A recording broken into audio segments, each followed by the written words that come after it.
Welcome to It's a Woman's World, where we'll meet achieving women making a difference in our community. I'm Carolyn Bruna. Have you ever sat across someone who's produced TV interviews with everyone from Saddam Hussein to the Aflac duck? Well, that's what you're doing right now. You see, you're sitting across from our guest, Sunny McMurtrey, an Emmy-nominated producer, interviewer, journalist, author, and book narrator. Sunny has applied her vast media skills to developing a unique specialty of working with kids and adults to teach them to become successful communicators. Welcome, Sunny. I'm excited. Hi there, Carolyn. How are you? Okay, thank you. I'm excited to interview you here on my show, not only because we're friends, but because I love the new work that you're doing. And I know that the more people who know about it, the more people you'll help. Thank you. I certainly enjoy the work. I love it. I know you do. That's great. So now, Sunny, tell me about your background. Well, I was a television producer for more decades than I'm going to admit. And my specialty was producing and doing editorial production for many years for Barbara Walters, but also for other network shows and syndicated programming. As I say, the specialty was interviewing, and I did get to interview everyone from Saddam Hussein to the Aflac duck. And the Aflac duck was actually terrific. That was before it was a computer-generated duck. It was a real duck. And I learned a lot from that duck. Oh, that's exciting. Tell me one of the things you learned from the duck. Well, the most important thing, and I'm sort of jumping ahead here, there are three parts when I train people to either appear on TV, give speeches, or to be interviewed, is that I put the training into three parts. One is body language, which studies have shown is the most important. The second is the quality of your voice. And the third thing is your storytelling or your content. And technically, it is the least important, because if the first two aren't in place, then no one wants to listen to your story or your content. Oh, I see. Well, we're going to go through them one at a time. But before we do, just tell me, who is your primary client today? Well, it's actually a range of people. I train everyone from 8th graders trying to get into a high performance high school, to CEOs, to government officials who are part of the SES or senior executive training. Oh, yeah. Oh, that's very exciting and very important. Yeah. Well, let's take them one at a time then. And the first one would be the language. It's body language. And, people have a particular image of what is body language. And this isn't about how you hold your hands or even how you dress, actually. There was a study done by Harvard some years ago that said people decide in the first 2 seconds of seeing you whether they trust you and they like you. It's very subconscious. They don't know that's what happened. And the people who participated in this program, when they got feedback for whether they were liked, not liked, trusted, whatever that opinion was, at the end of the research study, it stayed the same. The listener did not change their point of view at any time. And I thought, well, that's not great. What can you do about that? Right. So you're not stuck. I mean, if people don't like your body language in the beginning, they're not going to listen to you when you start to tell your story. So I really came up with 3 things that a speaker can do that then sets them up to be trusted by the audience, to be liked by the audience. That's very interesting and something that I've not heard at all before. So tell us, what are the things that somebody can do to encourage the audience to trust them? One of the things is what the audience likes is people who are grounded. Hmm. When they sit, someone is grounded, that means they think they're stable, they're calm, and they're trustworthy.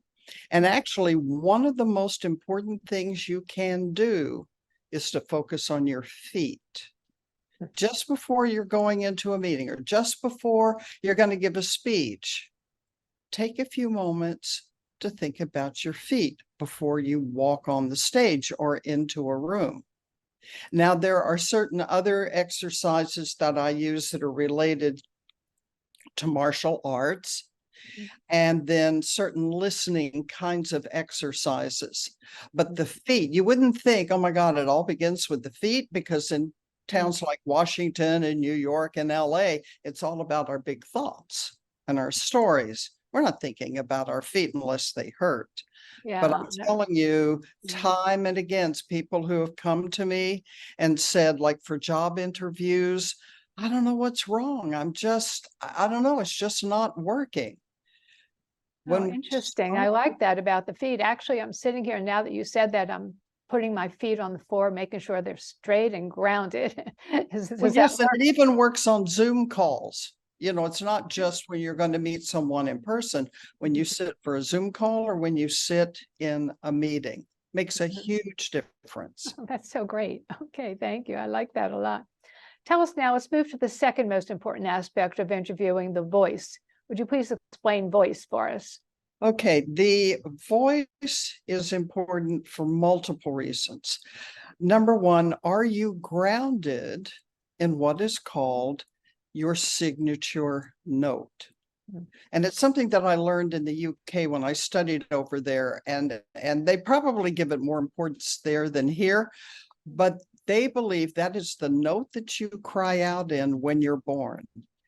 Wow. And it is your personal middle C. Now, it may be B flat, it may be F sharp, you know, depending on the person, but it is your personal note that is best for you. And so I have a series of exercises that allow people to have their voice come from that note.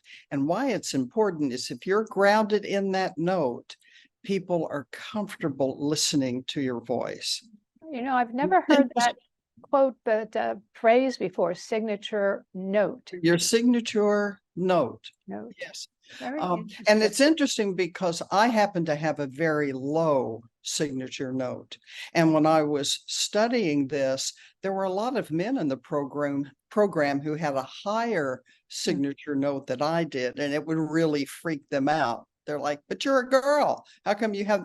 But that just happens to be mine. And if I try and maybe talk a little higher, it really, my voice doesn't sound very good. I see. Now, would you like to know where you can find your signature note? Yes, I was just going to ask you, would you like to demonstrate your signature note? Because I'd love to try. Okay, so what you want to do is get, and I think you have one there, a Pringles can. I absolutely do. Pringles. Doesn't matter what flavor. It can be any flavor, the Pringles can. But it must be Pringles. It can't be a store variety. There's something about the Pringles can that they discovered will take you and start getting you used to hearing your signature note. And what you're going to do is simply say the sound Now, I'm not a singer, so I don't have a very pretty voice, but I still have a signature note. So you put this up to your mouth, you know, about this distance. I see. And like you go, I'll do it first to show you how it goes.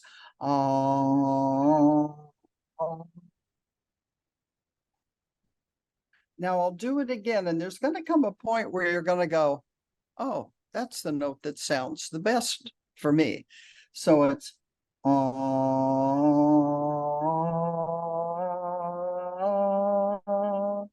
and for me, it's that second note.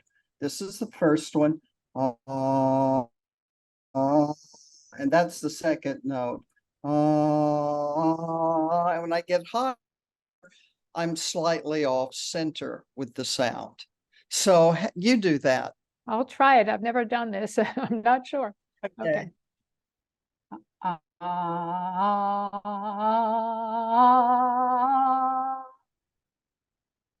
Now, was there one that felt more comfortable to you?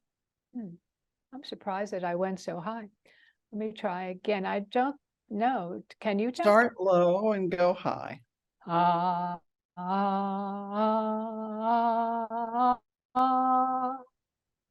a little lower. I think note for Second, you. I believe. I believe Yes. so. Oh, that's so Yeah. interesting. Yeah. My goodness. So if you play around with the Pringles can, if people play, they begin to hear it, which gives their ear a chance to become accustomed to it. And then after we do that, I start doing vocal exercises with people that help release the tension, because tension's the enemy of the voice. It allows them to get comfortable with that signature note. And as I say, it's all subconscious for the listener, but when you're grounded in that note, they want to hear you speak. And now the other thing about the voice is I was a writer for presenters. As a producer, you also often had to write scripts for people, and you really have to write in the rhythm of their voice, or they won't really be comfortable reading the script. Well, what I discovered over time was that the most I'm gonna use the word popular. It might not have been the most well liked, but the people who got the highest ratings speak in 4/4 time, the rhythm of the heart.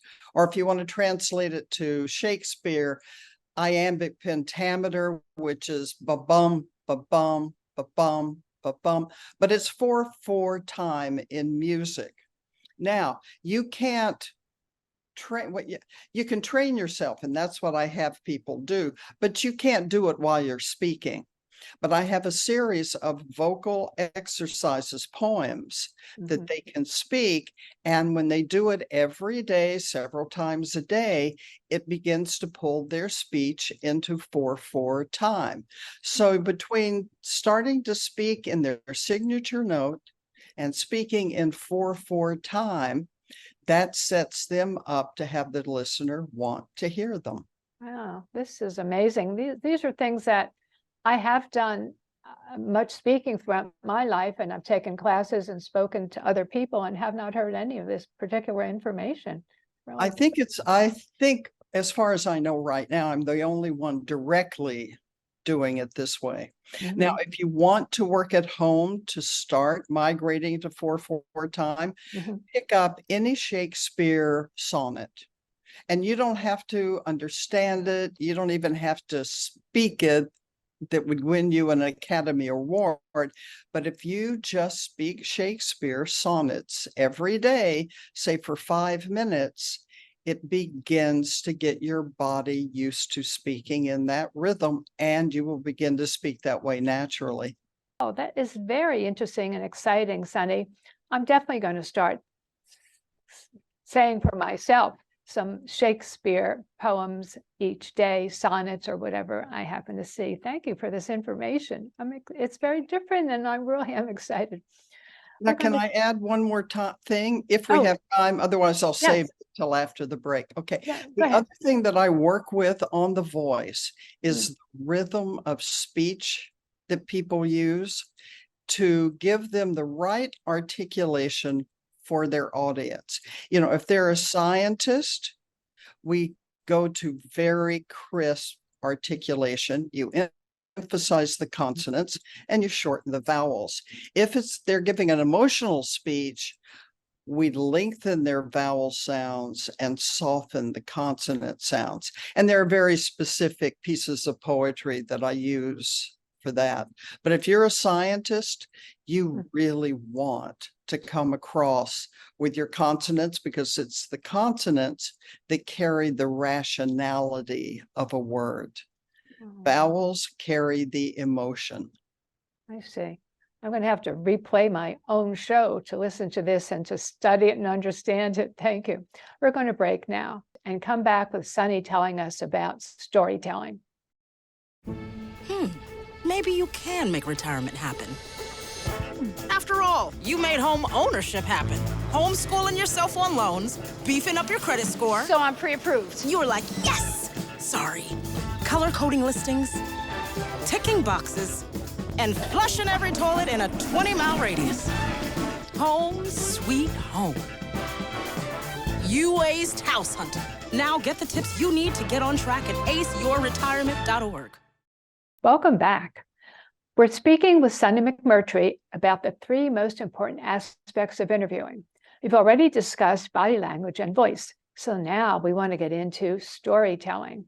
Please tell us, Sunny, how do you tell a good story when you're interviewed?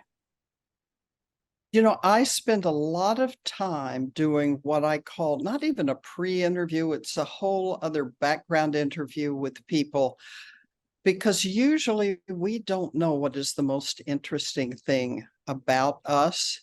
And I will ask questions that they're never going to be asked in an interview, but tell me about who they are and then how we can turn that into a story. One of my favorite questions is an old Barbara Walters question, which is, if you were a tree, what kind of tree would you be? Now, usually people are very thrown by that. They're like, but when they really think about it, I had a gentleman the other day who he was like, well, I would be an aspen. And I was like, why? And he said, because an aspen isn't ever just a lone tree by itself. It's always in a little forest of aspens. And that's because they have the same common root. They're really all one organism. Well, I very quickly said, well, that is who you are as a person, and you want to be part of a team. You don't want to be an entrepreneur. You don't want to be a solo person. So what is important is to really look at who you are.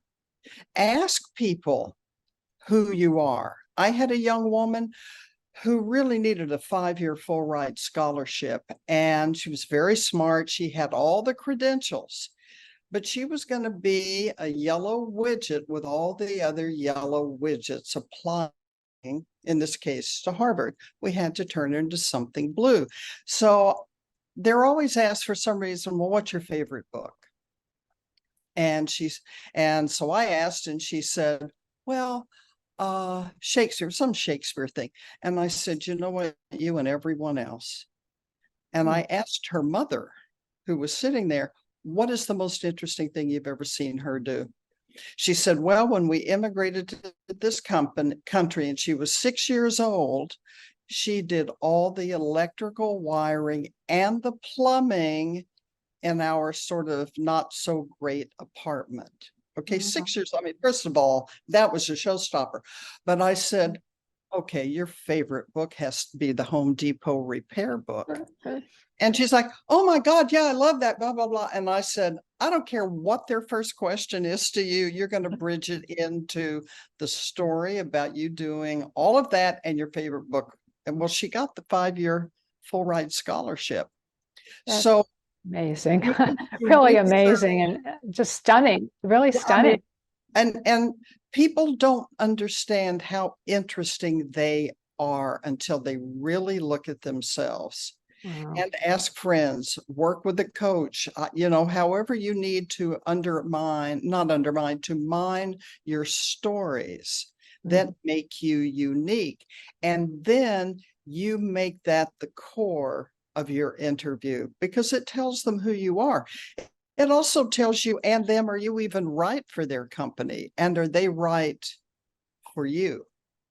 Oh, yeah, that's true. You have to figure out, am I right? And will I be comfortable and profitable and do a good job in this particular company for myself as well? Yeah.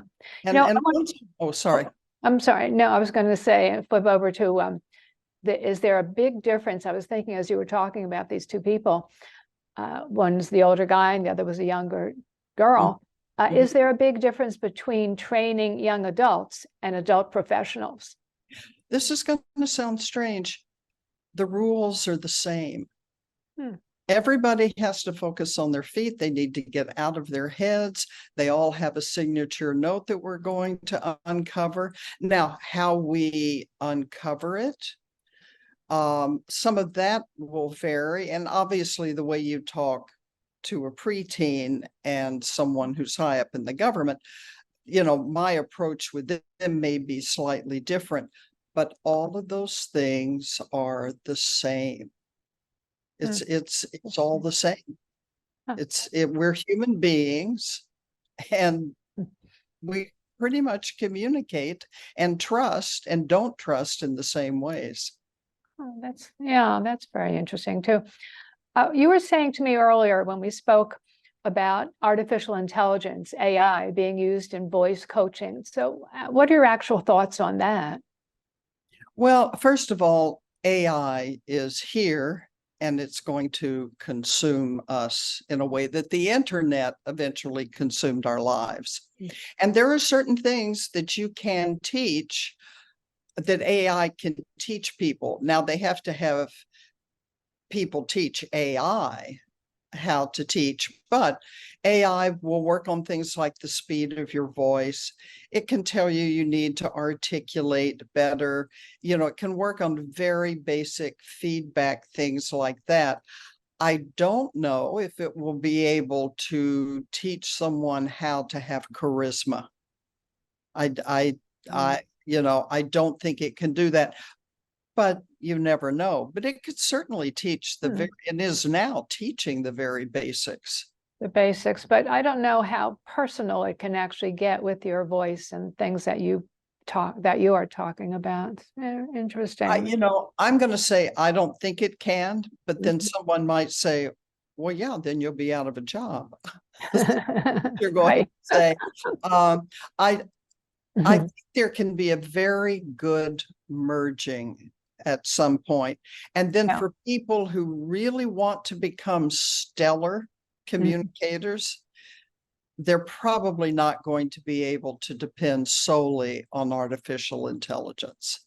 Yeah, I know you've written a book, and I must say with the most unusual title. It's called Don't Put a Cat on Your Head.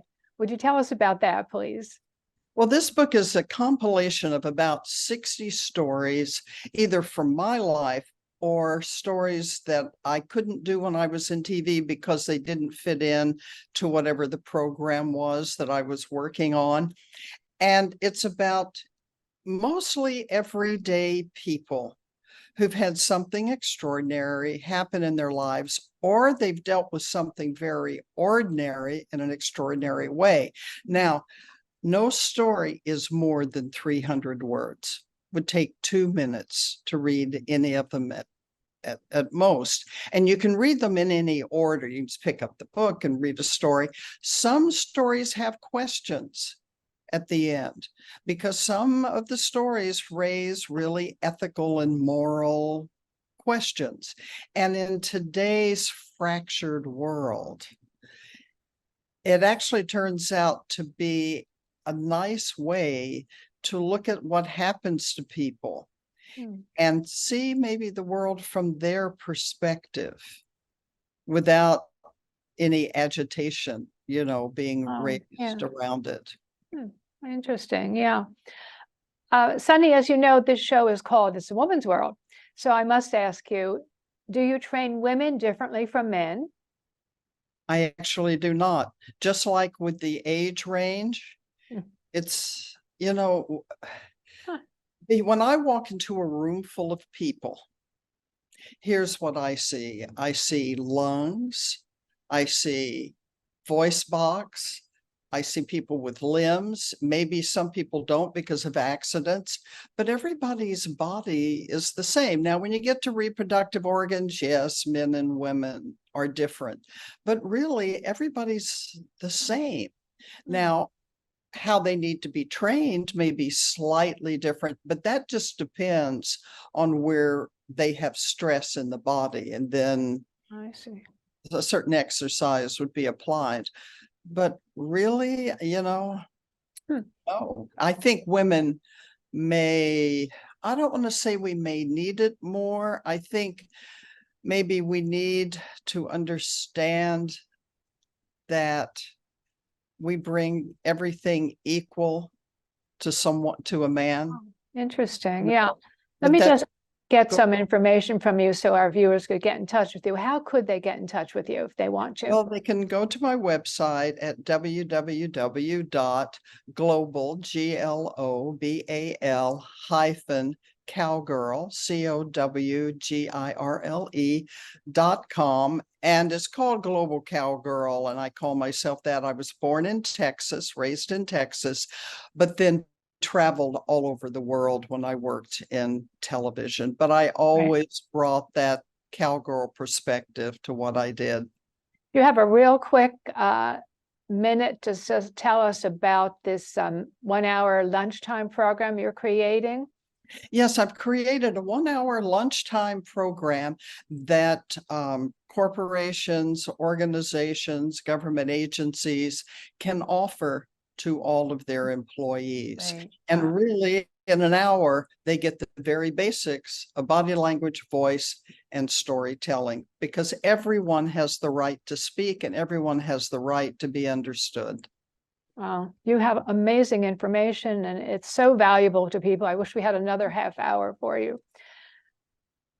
I hope you've enjoyed sitting across from our Emmy-nominated guest producer, Sunny McMurtrey, and gleaned some sparkling information to help you shine in your next interview.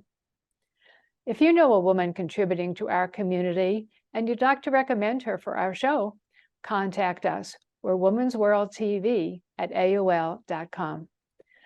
Remember, it's a woman's world. I'm Carolyn Bruna. See you next time.